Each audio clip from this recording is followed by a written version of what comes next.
The iPhone is also very capable. iPhone does pull ahead when you go to the App Store and you want to download applications, games and stuff like that. It is just a known fact that the apps on the iPhone are going to be slightly better quality than their Android counterparts. Things are just optimized a little bit more smoother on the iPhone. So there's no question about that. But the Samsung Galaxy S25 Ultra has the S Pen tool. iPhone doesn't. So let me show you. I can go in here. I can go into create a note. And now I can start to take notes. All right. So I can pull up any pen over here. Let's just say this one. I can pick a color. And I can start taking notes. I can start sketching. I can start drawing. I can draw masterpieces in my S25 Ultra. We don't have that kind of precision on the iPhone because it doesn't accept pen input with the precision of the S Pen when it comes to note-taking, writing, sketching. And as you can see, it also has software features like the Air Command. So from here, I can go to my AI features, and the AI features on the S25 Ultra are in fact better. So we do have Siri with Apple Intelligence, and then over here we have Google Gemini built into the phone. So when I press and hold, I get Google Gemini to which I can talk and get a lot of things done. On this one, press and hold, I get to talk to Siri. But Galaxy AI with Google Gemini and Bixby combined is superior as an assistant, an AI assistant, than Siri. So look at this. I can go over here. Hey, give me a quick summary of quantum physics. Quantum physics is the study of matter and energy. Hey, summarize these points and put them in my Samsung Notes. Sure, saved as a note. So that has been saved into my Samsung Notes, okay? And I can go in here, I can pull up that thing to read later. Cannot do that on the iPhone. So it is a more advanced AI on this side. Now here's one more example. Let me just pull up a photo of myself. Here's my ugly face. Let's make it better. So I can tap on the intelligence button right here, and I can pick from these options. So let's just choose Portrait Studio or watercolor, whatever. Let's go for the sketch, tap on generate, and look at what happens. Look at what I can do on this phone for fun. And that just made a portrait based on my actual photo. Cannot do stuff like that on the iPhone. Now one more example. Let's say I want to draw a little car here. Let's just scribble some nasty stuff, okay? And then I can pick one of these guys right here, tap on generate, and I can turn that scribble into a piece of art, all right? There you go. I can turn it into a sketch. If I don't like that, I can tap it again. And here we go. All right. And I cannot do stuff like this, fun stuff like this on the iPhone with the built-in AI. And you can also see if I go to my settings and if I go over to Apple Intelligence, this is it. I just enable or disable. That's it. With the Samsung, I go to my settings and I go to Galaxy AI and it breaks down all the features available and exactly how they work, and I can do just so much more.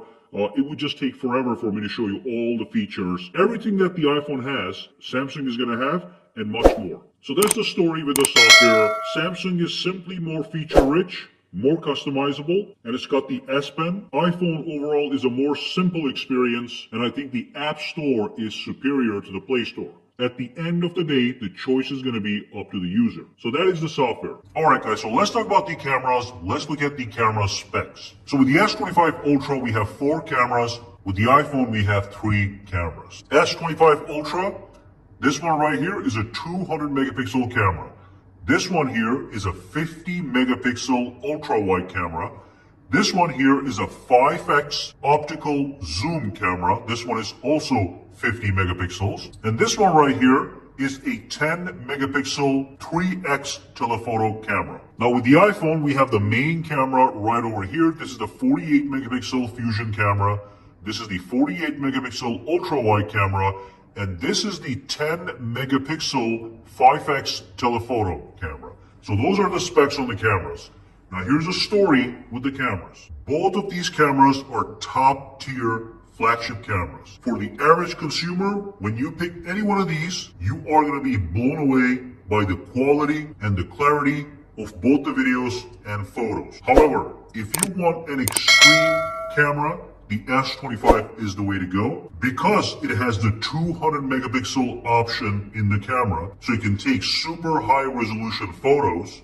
You also have the ability to zoom in all the way up to 100x. That's going to be digital zoom. You also have the option to record in 8K. So as you can see, you have some extreme options with the S25 Ultra. The iPhone has a particular strength, and that is video recording capability. I think the videos that come out of the iPhone are better than the S25 Ultra. The S25 is still amazing, but the iPhone is just a little bit better and smoother for video recording. For photos, they're both amazing, but again, only the S25 Ultra is going to give you the extreme options. So if you are a heavy video guy, I would have you choose the iPhone, but if you want the extreme camera options, I would go with the S25. But for the average consumer, they're both amazing cameras. Alright, so let's quickly talk about the battery life. So I'm going to go over here to my battery settings right here, and the same thing over here. Now, what we have is we have 5,000 milliamp hours battery on the S25 Ultra, and we have 4,685 milliamp hours on the iPhone 16 Pro Max. So capacity-wise, the S25 Ultra has a larger battery. However, these days, the battery life depends on the efficiency of the processor and also on the display and how it regulates the refresh rate and stuff like that. Now, both of these phones have highly efficient processors. These are top of the line 3 nanometer processors, and one thing is going to be for sure, both phones are going to give you a full day of solid battery life with some leftover for the day after. Based on things I've seen, the S25 Ultra might pull slightly ahead in the battery life, not by a long shot, but by a little bit. But regardless, if I was in the market to buy one of these phones, just based on battery alone, I would go with either one. I'd be perfectly fine. So that's the battery life. The other thing I'm going to talk about is some of the features that the S25 Ultra has that the iPhone doesn't have. So for example, if I go over here, the S25 Ultra has wireless power sharing, so I can actually charge other devices on the back of my phone. I can charge my watch, as you can see. I can even charge other smartphones. I can take the iPhone, I can charge it using the S25 Ultra. Okay, so that's one option you have here that you don't have here. Both phones have wireless charging. However, the iPhone has MagSafe, so you have the magnets, so you can magnetically attach accessories to the back of the iPhone that you cannot do on the S25 Ultra unless you buy a MagSafe case. Now, when it comes to the actual charging speeds, the S25 Ultra is going to be ahead. So the iPhone is around 30 watts or maybe a little bit more when it comes to fast wired charging. The S25 Ultra can go up to 45 watts. So this phone can charge from 0 to 60 in around 1 hour. This one's going to take 1.5 hours and sometimes even more. I've seen 1 hour and 45 minutes to fully charge. And one thing that both phones have is they do have powerful battery protection features. So if I go in here, you can enable battery protection on either one of these smartphones, and you are able to prolong the battery's overall life if you're going to be keeping these phones for a long time. Now, when it comes to wireless charging, iPhone can actually support up to 25 watts with MagSafe, but the S25 Ultra actually maxes out at 15 watts wireless charging. So the wireless charging with the right adapter is going to be faster on the iPhone. So I would say that in the battery department, both of these phones are probably at the same level. They both have features the other doesn't have. One of them has faster wired charging. The other one can do faster wireless charging. So I would say in the battery department, we have a draw. Now, when it comes to biometrics, the iPhone has the Face ID. The S25 Ultra has under-display built-in fingerprint sensor, which is my choice, but it does have a lower level face recognition. It's not bad, but it's not as good as the iPhone's Face ID.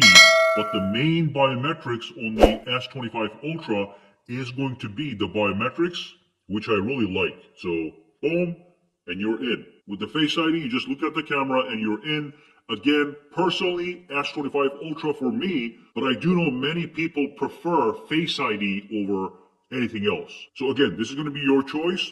It's up to you. All right, so we have talked about everything. Let's move on to a conclusion to see which one of these phones is in fact better. And also remember, we have some exclusive links down below If you want to buy either one of these phones, we have links for the lowest pricing with the best incentives. To understand which phone is better, let's quickly list the advantages of the S25 over the iPhone, and then we'll do it the other way around. So the S25 Ultra has faster wired charging and also wireless power share features. It has a better design from the front, though this could be a subjective choice. S25 has a more aggressive camera setup with extreme options like 8K recording, 200 megapixels resolution, and long-range hybrid zoom. It also has a built-in S-Pen, which simply adds another dimension of functionality. S25 has more and better AI features. It also has a superior display with less reflection. Overall, it has more complex software features. And that's it. On the flip side, the iPhone has the following core advantages over the S25. It has better overall video recording with the camera, a more smooth and consistent software experience. It does have faster wireless charging via MagSafe. And that's it. Now otherwise, both phones have a top-notch build with ultra-fast processors, great flagship cameras, water resistance, wireless charging, and more. However, looking at all the metrics and seeing how the S25 Ultra has more features over the iPhone, we can conclude that the S25 is the better smartphone with more features. In my opinion, it is a complete victory over the iPhone based on the advantages and features.